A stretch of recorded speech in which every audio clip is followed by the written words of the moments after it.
Good afternoon, race fans. This is Dobbs Davis with Seahorse Magazine. I'm here with Alan Andrews and Bill Lee here in our studios in Honolulu. We're looking at our final race analysis on the 23rd of July. Most of the boats are in here tied up at the Alawai in Waikiki. We've just got a few other boats out here on the course. But I thought I'd like to take this opportunity to do a little bit of a retrospective on how this race shaped up this time and maybe look at it back in history. So here we have all the tracks for all the boats, but we thought we'd start the discussion by looking at who started off on Monday, July 8th, and why they did what they did. So I'll turn off everybody but divisions 7 and 8. So here's our division 7 and 8 tracks. We do have this one track up here of the multi-hulls. Actually, we'll turn them off because they did not sail on Monday. And so here we go. Alan. Hi, Dobbs. Good to be here. Thanks for joining us. Good to be here in Honolulu.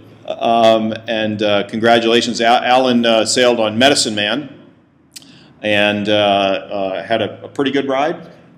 It was a pleasant race. Okay. Pleasant sail across the ocean. Well, Alan just arrived yesterday morning and he's all refreshed and able to think cogently through this, but let's look, kind of zoom in a little bit here and look to see how things evolved for this division and how they got off the coast. Now we're able to go back in time with the tracker. I'm not able to go back in time with the weather, but so what do you think? Is this a typical Transpac escape from the coast? Well, what you see there here? are actually a couple of different typical Transpac escapes depending upon the Southern California weather, and this is one of them where there was a nice westerly sea breeze on the day of the start. It allowed the boats to get out away from the coast quickly, allowed them to get to Catalina very quickly. The tracker doesn't have quite the resolution to tell real well. I wasn't there to see if they were able to lay the west end and not have to tack going around it, or if they had to take a couple little mile or so tacks up the west end. But the guys got out of town quickly, and that's really the big deal, is if you can get out of town and get out past San Nicolas Island to where the real strong northwesterlies go, and now you're in the big flow. And this class was able to get out of town quickly. These are generally were the slower boats because they're starting earlier, and they were able to get out and into the westerlies before the sun goes down and the thermal sea breeze shuts off inshore. So these guys had a real good exit from Southern California, and that helped set them up for a good race. One of the things I noticed here, Alan, and perhaps you or Bill could comment on it, is straight lines, very straight tracks here.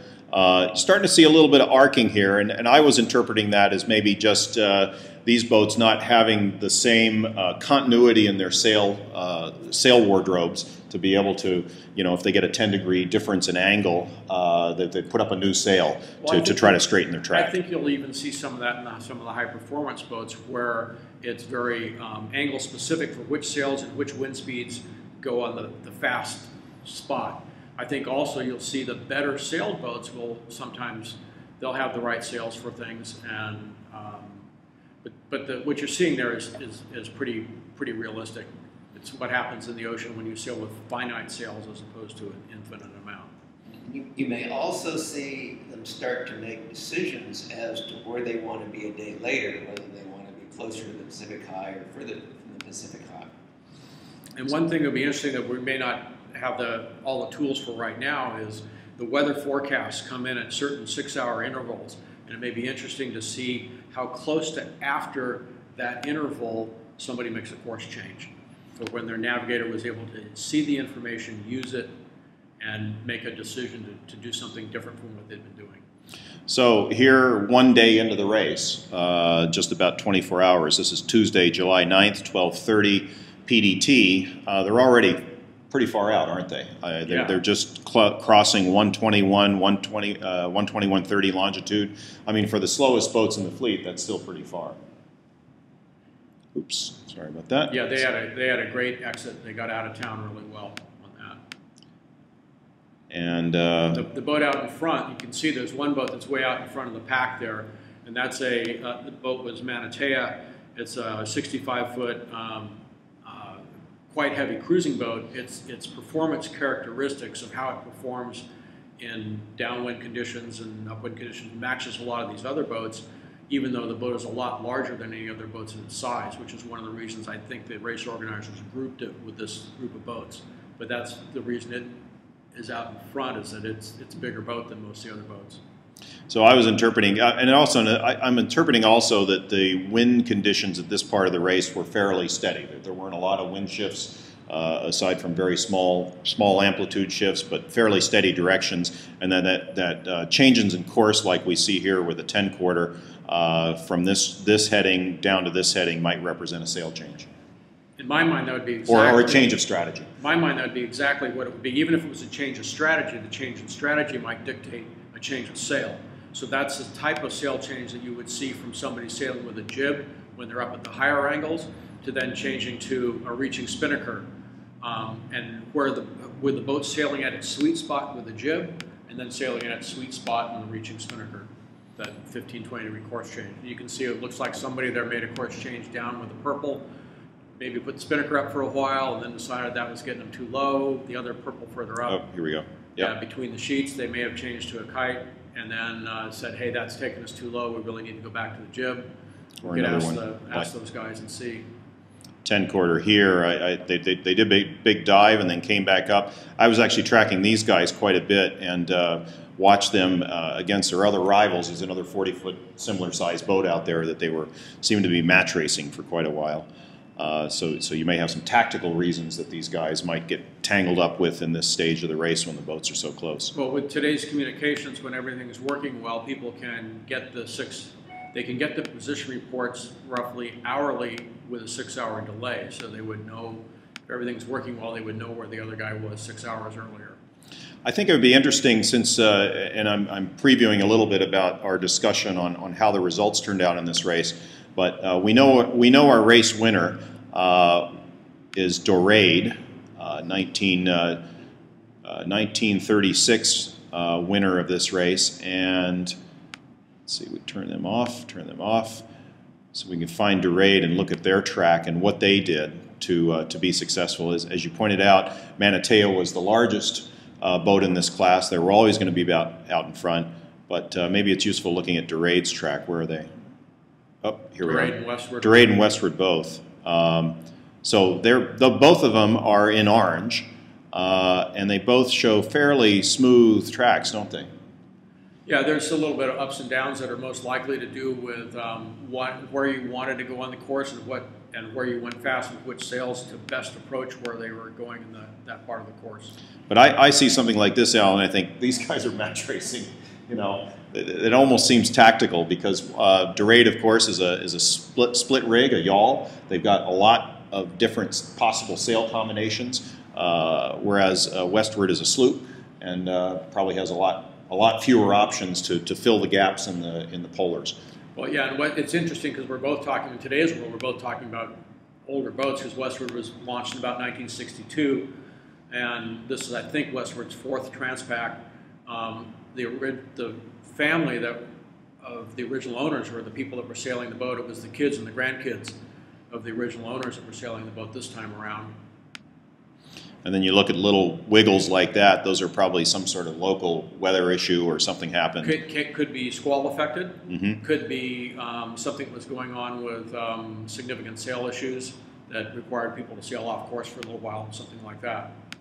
So here's where they finally got separated, with Westward diving south, Dorade staying up north and almost taking that sort of classic... Quite a series of jibes right in a row with Dorade there too. Yes. But this is describing almost the classic S-shaped Transpac track. From what I could tell, this class was allowed to sail, but the way the weather was, the optimum course to sail for this class was a little further north than the traditional optimum Transpac course. What this did is this meant to stay in breeze, this class could sail shorter distance. They could sail closer to the Great Circle route, they could sail the shorter distance and stay in good breeze. And this is, I think, one reason why this class did so well in the overall. Is you look at it, you look at their course here, you look at their track as they come down to the finish line here, and how close it is to the Great Circle or the run line throughout the whole length of the course. And that's something, not only is that the choice of the sailors to sail a short distance, but it's the way the wind velocity was on that part of the course, that it was fastest for them to sail in that part of the course, to have good, strong wind velocity in that part of the course. Well, maybe yeah, and so that's that is why they've done well in overall results. If we just click over to that on this screen, and we'll look at Division 8. Good overall standings. So Dorade, Sleeper, Westward, top 10 in the fleet of 58 boats for all those reasons. Going back to our tracker, let's look now at the poor guys that had to start on Thursday. That was Divisions 4, 5, and 6. Now, that was a very strange day. That day it was raining, southerly breeze. The boat started on port tack, and they just really had a hard time getting off the coast. Unfortunately, this is another typical type weather scenario for Southern California. The rain was not typical this time of year, but the southerly breeze can be typical of another Catalina Eddy type situation. Mm-hmm. Same sort of weather happened a couple of years earlier, where another group of boats had real trouble getting offshore. What's real clear is near the west end of Catalina, there was a whole bunch of indication there of port tack and not sailing very fast. And this is probably a day and a half after their start here, where this is right now. The boats were backed up quite a ways trying to get out of town. They had to spend a night in next to no breeze when the sea breeze didn't develop and let them get out of town. Catalina Eddy, for those that don't know it, a lot of breeze that is typical along the California coast, north of Point Conception, and then this is called the Southern California Bight, is this big deviation in the coastline away from Point Conception, with the strong breezes coming offshore over in here at around 120, 121 west longitude, and what essentially is a vacuum over here. You get this back eddy. Is that exactly right way to describe it? A back eddy in the wind that actually comes and forms those sort of a southerly along the coast. It's most pronounced, I suppose, in the evenings, early mornings before the thermal onshore breezes come in. Late night and morning, and sometimes lasts well into the day, where there becomes essentially a low pressure zone that sometimes centers itself just around Catalina and forms a southerly breeze, often, in this case, quite light. Yes. It's very difficult to get out of town. You could tell once the boats got out past San Nicolas Island that they got into the northwesterly breeze and started to move. The course is straightened out. That's another way to look at it, is the course is straightened out, they got into more steady breeze, and we're finally on their way.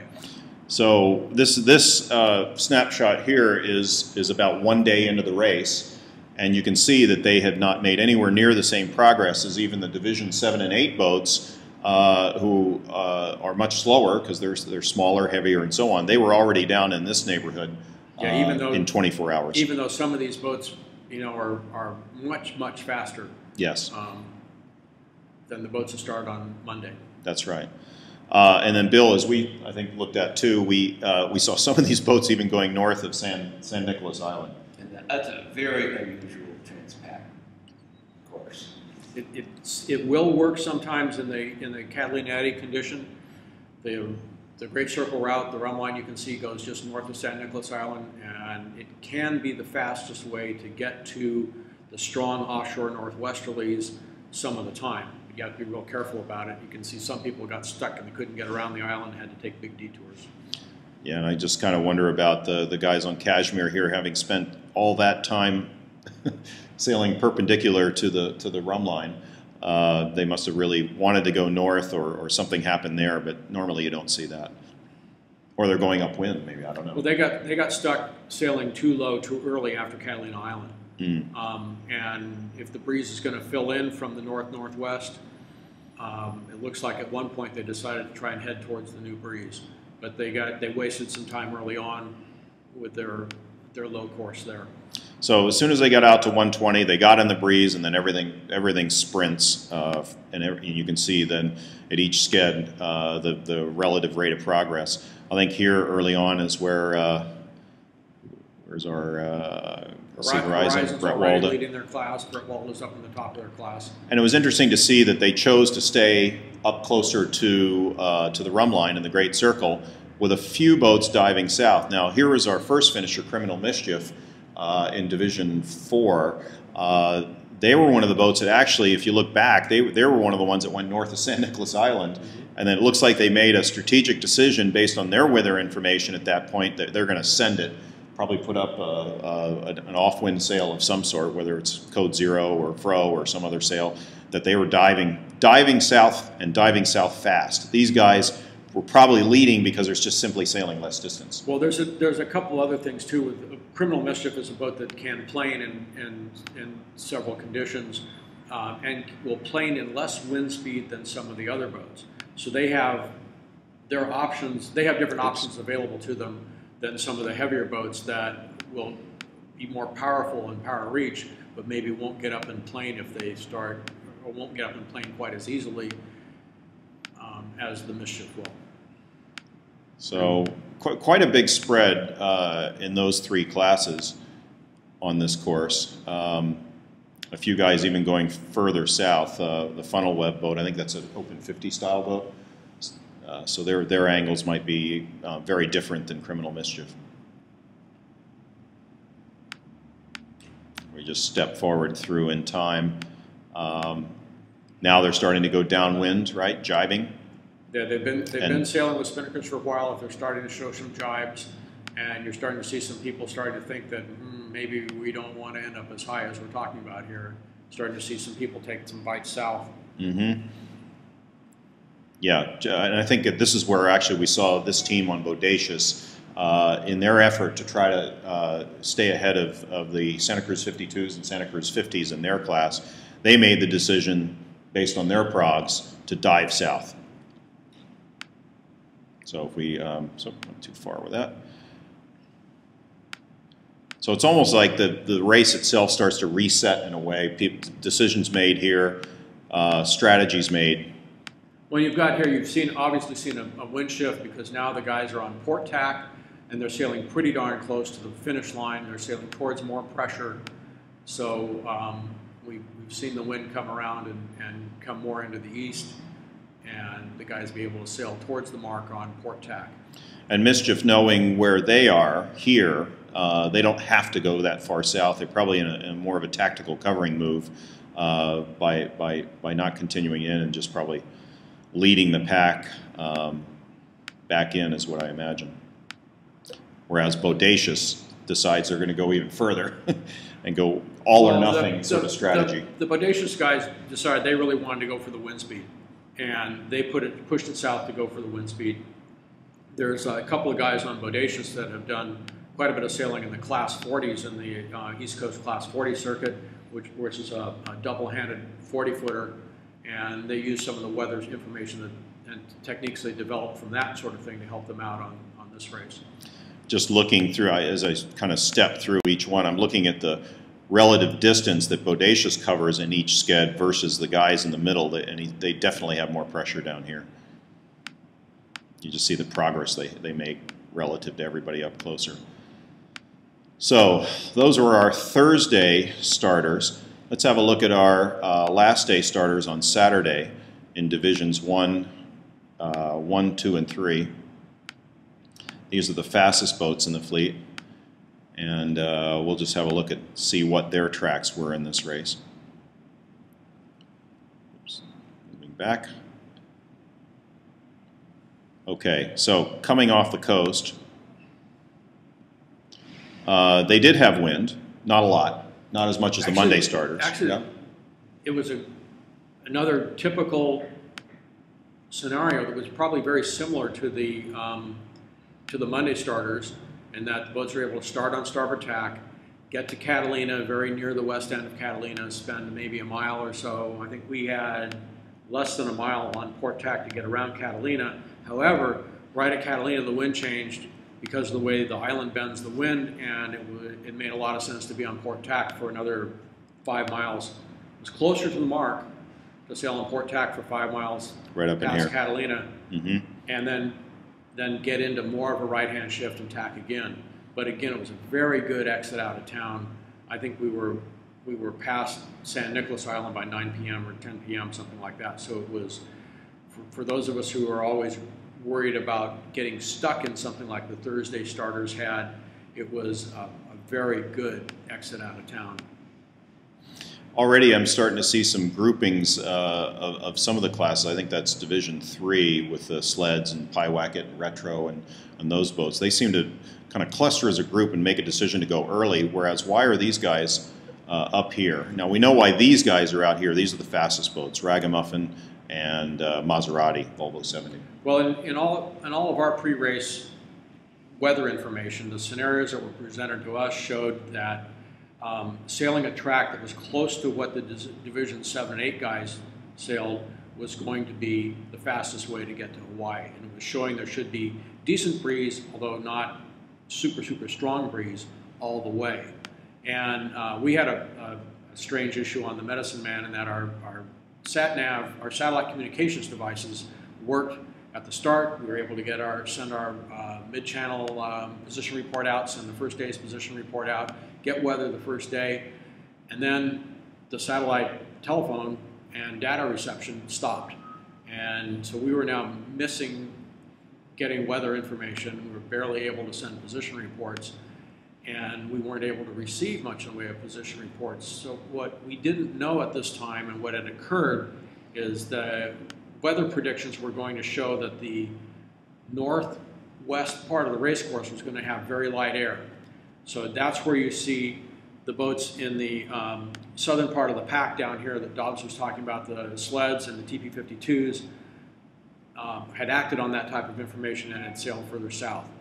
And the group that's further north was looking at a scenario that would allow them to sail higher and faster, or a shorter course in adequate wind. And this was something that obviously didn't turn out to occur. It's another matter of having the information, and being able to act on the information. Information is powerful. So back in the days of the Merlin, Bill, the information bursts were what? We had weather facts coming through on the sideband, and you get sort of a one-day shot at looking at a prognosis. We were before weather facts in '77, and they broadcast a coded weather map, and you draw it from the coordinates they give you. And I think it was just a once-a-day deal. In my recollection, I was in the same race Bill was talking about. I was on a California, and it was daily positions of certain of the millibar lines, and you had clear plastic that you would draw it on, so you could overlay them from day to day and see the changes. But you had do your own contours based on the data points. Do your own contours and where the center of the high was, and in today's world, when you're dependent on and you're used to having the electronic information come in for the computer, they don't broadcast that anymore. So you don't have that. You know, it's a different way of getting information. So there's the Medicine Man track up here, and as you said, you didn't have the information. Then all of a sudden you get a morning position report that says the guys that you thought were north of you are now 80 miles south of you. And so put on the left turn signal, and here you go. Yeah, so within 3 hours we'd gone from the reaching with the blast reacher and the double head rig to running with the running spinnaker and no more water ballast. Well, there was actually, at this point, it was almost the largest amount of separation in that 52 class, which was normally pretty tight. And the guys from Germany on Varuna were shown as leading, and I think that's just simply because they didn't sail as much distance and didn't make that commitment to go as far south as BCOM did. Right, that's what it'll show at this point in all of the race analysis programs. Doesn't really look at the weather, they look at how close you are to the mark. Correct. And because they're sailing a shorter distance, they're showed as closer to the mark. So that crown shifted over at this stage when BCOM, Meany, and these boats had more pressure, had more and wind, starting to get lifted, went faster. Yes. And now the Varuna 51 had slowed because it had less pressure. It's interesting to also look at the track of our barn door winner, Wizard. They were the fastest boat out there without a canting keel. And they were kind of a middle road solution, but I got the same story from them. They really didn't They were caught between. They didn't know whether to head south to try to go for more pressure, or whether they were ahead of the weather system back in this part that was driving the decision and making it an easy one for these guys, because they thought, well, maybe we can follow Maserati. And at this stage, as you can see, they're very close to Maserati. Well, Maserati had made the decision right there. You can see Maserati had almost simultaneously made the decision to need to get further south to get away with what's coming up in the northwest, where the Pacific High was going to drop down, and there was going to be less wind on the northern part of the course and more wind on the southern part of the course. So there's their decision point right there, is when they cross, which was Wednesday morning at that stage in the race. Ragamuffin went quite far north. Again, maybe they had enough pressure to justify going up here, but with the Volvo 70, they need at least 12 knots of wind, or maybe even a little bit more, or else they really slow down. So I know those guys for sure were going to then... Well, they were a bit behind Ragamuffin, so what was coming with the weather would be worse for the boats further back than it would be for Ragamuffin. Correct. But look at these tracks down here. But these guys have all decided that, hey, we can't get there before the light air fills in the northwest part above the rum line. We need to get way south now. The interesting thing is that the rum line distance for the race is 2,225 miles. Most boats will sail 2,400 miles or something like that. When our guys figured out the revised routing from about where we were, they said, hey, the fastest way to get there is going to be to go south, and it's going to be about a 2,700 mile race. Wow. So it's going to be faster. We think it should be faster to sail further south and sail 300 miles more. It's amazing, those trade-offs. Pyewacket said they sailed 600 extra miles. 600. There you go. That's amazing. Well, and that's what accounts for our non-record breaking conditions in this race, is that extra distance. Because I think everybody said historically the wind that they had was not far off of the historic averages. They just had to go further to get it. Does that sound right? That could be. I mean, I think if you had strong velocity on the course that the Monday starters had, then you could approach a record. Absolutely. Because they didn't have to sail a lot of distance. So here's where the Volvo 70 made the big decision to head south. The guys on Wizard didn't make that decision. They stayed up here. They were still making good progress. I talked to those guys, and they said, well, it was really hard for us to justify jibing over when we're going 12 and 13 knots pointing straight at the mark. So they weren't as confident that was a good strategy for them. So advancing forward, there you see the 70 jibing down here. But it's interesting. I mean, is it typical, Bill, for boats that go all the way down the latitude of Hilo? It's really remarkable. What I think is a little more typical is you can see the yellow arrows that indicate the stronger breeze down there where the pack of boats are, just below the pack of boats. And I think it's typical that stronger breeze is up higher. And so that will allow the boats to sail closer to rum line earlier in the race, and then above rum line and back down into that stronger breeze. So I think it's more typical for that stronger breeze to be at the latitude or slightly above the latitude of the islands in that part of the course. So this is Saturday, early Saturday morning, and you can see at this point, I think everybody's recognized that's as far south as they can go, and they kind of were up against the fence. And well, then you still had another boat to take some more jumps down. So yeah, a few little jibes. There was a, hindsight shows there was a big difference in wind velocity. And we had a situation where we thought we'd gone pretty far south before heading toward the west again, and got up the next morning, and the guys said, hey, these other guys just took 80 miles out of you. It was a pretty depressing morning. Rapid Transit, the last boat in Division 1, actually just finished this morning, just a couple of hours ago. So they're showing the price to pay for not making that commitment early to dive south. Well, very good. Any final thoughts on this race, gentlemen? Great competition. We've got a whole lot of happy sailors out there. Hope to have them all back next time. And in the results, quite interesting. Of course, Dorade, our overall winner, boat designed and built in the 1930s. That's pretty amazing. With Pyewacket And the sleds also doing very well in overall positions. Yeah, and it's interesting with those boats too, because that shows the longevity of some of those designs. Alchemy, which is the third place boat, was launched in 1992 originally. Hiawatha was originally a Magnitude, and it was launched in 1997.